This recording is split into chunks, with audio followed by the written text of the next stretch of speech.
నంది అవార్డులు ఇది సినిమా వాళ్ళకి ఇచ్చే అవార్డులు అనమాట. ఇది 1964లో అప్పటి ఆంధ్రప్రదేశ్ ప్రభుత్వము నంది అనే పేరు ఎక్కడి నుంచి తీసుకుందంటే లేపాక్షి వీరభద్రస్వామి ఆలయంలో ఉన్న నంది నుంచి ఆ పేరు తీసుకుంది. అట్లాగే ఉగాది పర్వదినాన ఈ అవార్డులు ఇద్దామని డిసైడ్ అయింది. ఉగాది ఎందుకు ఎంచుకున్నారంటే ఉగాది తెలుగు వాళ్ళ కొత్త సంవత్సరము. పాతకాలం రాజుల నుంచి కూడా ఆ రోజు ఉగాది రోజు కవులు కళాకారులను సత్కరించుకోవడం ఒక సాంప్రదాయం కాబట్టి దాన్ని ఎంచుకున్నారు. నిన్న తెలంగాణ గవర్నమెంట్ గద్దర్ అవార్డులని ఇచ్చింది.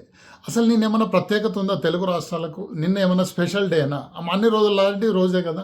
అట్లాగే గద్దర్ ఎవరు? గద్దర్కు తెలుగు సినిమా పరిశ్రమకు సంబంధం ఏంది?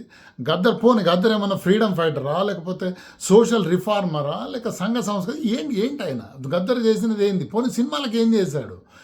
చెన్నై నుంచి తెలుగు సినిమా పరిశ్రమ హైదరాబాద్కు తీసుకోవడానికి ఏమైనా కృషి చేసిన గద్దర్ పేరు మీద? అంటే ఇప్పటికీ కొందరు లెఫ్ట్ మైండెడ్ వాళ్ళు ఉన్నారు, ఇంకా నక్సలైట్లు దేశభక్తులను నమ్మే కొందరు మూర్ఖులు ఉన్నారు. అలాంటి వాళ్ళ ఓట్ల కోసం గద్దర్ పేరు తీసుకొచ్చి పెట్టారు తప్ప గద్దర్కు సినిమాలకు ఏ రకమైన సంబంధం లేదు.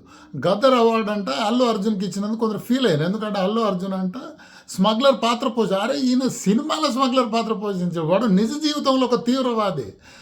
పిచ్చి పిచ్చి పాటలు పాడి పేద పిల్లల్ని తీవ్రవాదం వైపు మళ్లించిన ఒక తీవ్రవాది పేరు మీద అవార్డు పెట్టడమే కాకుండా దాన్ని రాష్ట్ర ప్రభుత్వం సెలబ్రేట్ చేయడం.